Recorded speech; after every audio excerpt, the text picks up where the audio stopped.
The petty family feud started with my brother-in-law's wife picking a fight with me. Until then, there were no issues, just a peaceful life with my in-laws. I'm Hannah, a 35-year-old housewife, married for 3 years.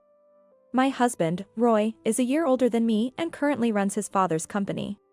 It's a well-loved, reputable local business founded by his father. I stay out of the company's business. I'm studying law for the future.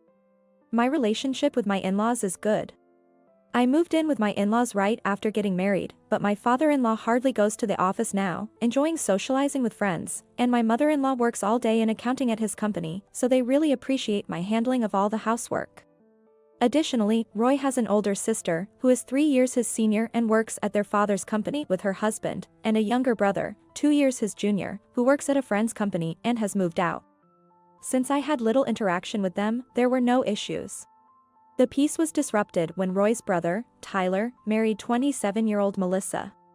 She was already pregnant at the time of the marriage and gave birth to twins, a boy and a girl, 2 months later. In contrast, Roy and I don't have children. Only my in-laws, Roy's sister, my husband Roy, and I know this, but the issue lies with Roy. However, Melissa, who doesn't know this, started saying that their family is more suitable to inherit the company. Initially, Melissa asked me, "You're already past 30 and still don't have kids. Why is that?" Honestly, I've been fed up with people asking, "No kids yet?" or saying, "It's your duty as the eldest son's wife to bear an heir." Of course, I married Roy knowing we couldn't have children, so I just laughed off such comments. So, as usual, I vaguely answered Melissa, "Well, that's something only God can decide." Then she bluntly said, "Doesn't that mean you're defective as a woman and a wife? Unlike you, I've given birth to both a boy and a girl, so don't you think our family should be the successor?" She even pressed, "My husband, Tyler, also thinks it's unfair for Roy to take over the company. Can't you talk to Roy about handing over his position to my husband?" I replied, "That's not something I should interfere in. If you're so keen on succeeding the company, you should discuss it directly with our father-in-law. Though Roy is currently in charge, the company's CEO is still his father. I thought talking to the father-in-law might change things, but..." Melissa retorted, "That's why I'm asking you." Apparently, Tyler was quite rebellious when younger, leading to a pretty bad reputation locally. According to Melissa, his parents know this, so it's unlikely they'd choose him as a successor. She insisted, "That's why I'm asking you. Even if Roy takes over, there's no next generation to follow, right? It'd be better if Tyler became the president from the start. So, don't tell me about it. If Tyler was wild in his youth, then he should work on redeeming himself." As I grew increasingly angry and voiced my opinion strongly to Melissa, she looked annoyed and snapped, "Fine. Just watch me." It seemed like she was plotting something. Over the weekend, Melissa and Tyler suddenly showed up with their twins. Since they hadn't visited much after the birth, everyone exclaimed, "How adorable. Do they look like me?" "Look at their eyes," said the grandparents, though honestly, they didn't resemble the grandfather. The in-laws were overjoyed. Tyler, grinning foolishly, was buttering up, saying, "Right? They'll probably grow up to be great kids, just like Grandpa. Your genes are amazing." Melissa also spoke to the twins, "Look, here's Grandpa and Grandma. They're going to love you a lot." "Ah, I see, that's their strategy. It's indeed quicker to use the grandchildren card than to redeem the tarnished reputation of Tyler. But, I think, or rather I'm sure, their efforts are in vain." While I thought this, Melissa looked at me and smirked. "I want to raise these children to be as respectable as you. Can I bring them here often to show them your admirable ways?" I thought it's ridiculous to show this to infants, but the father-in-law was surprisingly happy and agreed readily. Then, getting carried away, Tyler asked in a wheedling tone, "Dad, we're really struggling financially now with 2 kids all of a sudden. My current job pays poorly. Could you help us out a bit for your adorable grandchildren?" The grandfather, smitten with the twins, agreed to give a monthly allowance of $1,000. My mother-in-law and Roy watched her with complex expressions. Later, my mother-in-law told me that she and my sister-in-law had to apologize a lot for Tyler's past misdeeds. The diligent and hardworking sister-in-law, who is the opposite of Melissa and Tyler, strongly opposed their marriage, and the mother-in-law regretted not listening to her. It's unthinkable that couple could raise their kids properly. And I was terrified they'd dump the twins on us, she said. Indeed, I agreed. Hannah, this is no time to be relaxed. If they bring the twins over on weekdays, you'll be the one looking after them. That's right. I've never raised children, so there's no way I could properly care for babies just a few months old. But surely, Melissa wouldn't leave her twins with someone like me, I thought. Since you probably can't have kids anymore, I'll let you have a pretend experience, Melissa told me. A few days later, in the afternoon, Melissa brought the roughly half-year-old babies to our house and tried to leave by herself. Hey. That's incredibly irresponsible. What if something happens to these kids? I shouted in anger. Melissa replied cheerfully, if anything happens, I'll blame it all on you. Poor mother to have such a daughter-in-law. Hearing that, I completely lost my temper. Using your own children for your and your husband's schemes. Enough is enough. What? Scheming? Watch how you talk. Isn't it sad for your mother-in-law and father-in-law? Having an infertile woman like you as the eldest son's wife, leading to the end of the company in the next generation. Why do you assume it'll end? What are you talking about? Since the eldest son, Roy, doesn't have kids, there won't be a next generation once he becomes the president. Someone else will become the president. I won't let that happen. After yelling that, Melissa actually left the two babies behind and walked out. What should I do? My mother-in-law is super busy with the company's year-end accounting. Should I contact my husband? But Roy has zero experience with child rearing too, and he has apologized many times for the fact that I can't get pregnant because of him. Should I really discuss the baby situation with him?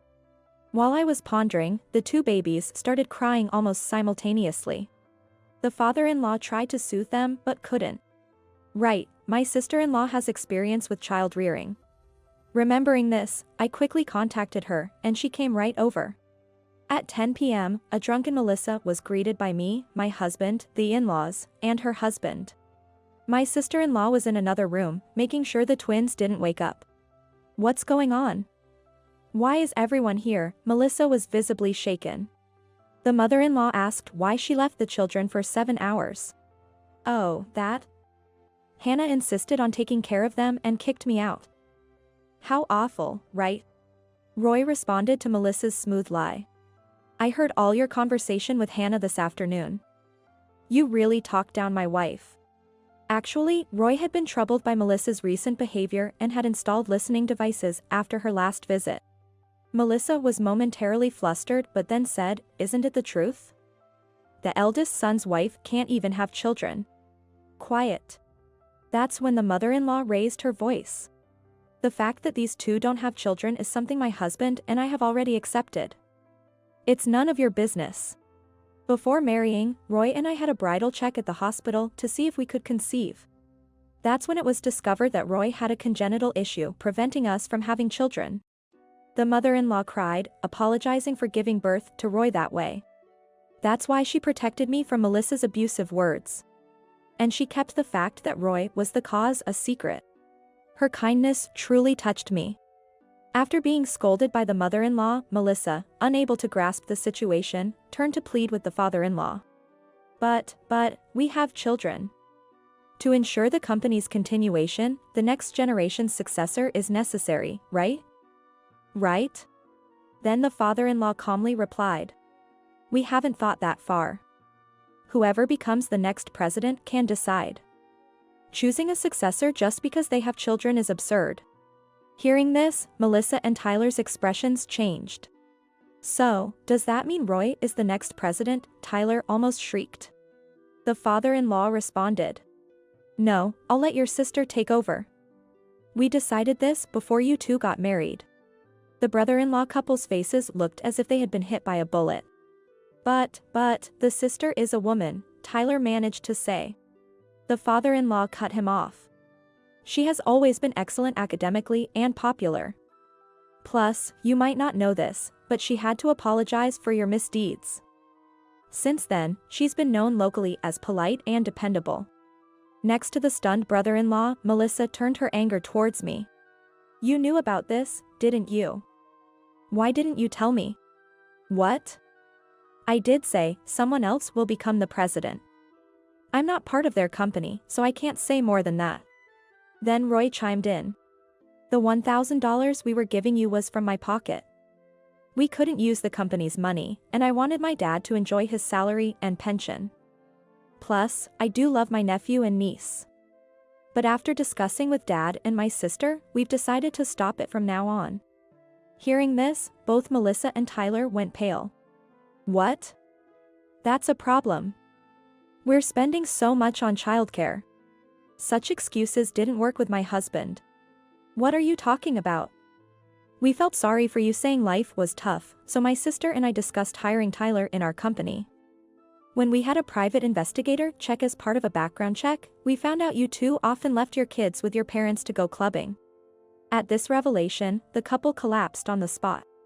Still, they desperately clung to their in-laws, but the father-in-law firmly stated, "We're leaving the company to your sister and her husband, and the house affairs to Roy and his wife.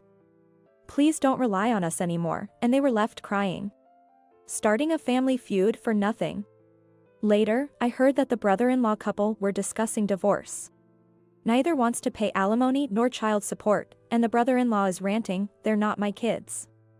They don't look like me," while Melissa left the kids with her parents and is refusing to let them see their father. Apparently, she doesn't want a DNA test. Whether or not the twins have the brother-in-law's blood, they will certainly not inherit the company, but it's a bit sad for the innocent twins. Roy, my husband, is set to become the president of the subsidiary where my sister-in-law and her husband have been working since before our marriage. I won't be helping with my in-laws' company, and I've been studying labor law. It's to assist in this new role. I'm also scheduled to be appointed as the executive vice president, and I'm determined to make it a better place for our employees to enjoy working.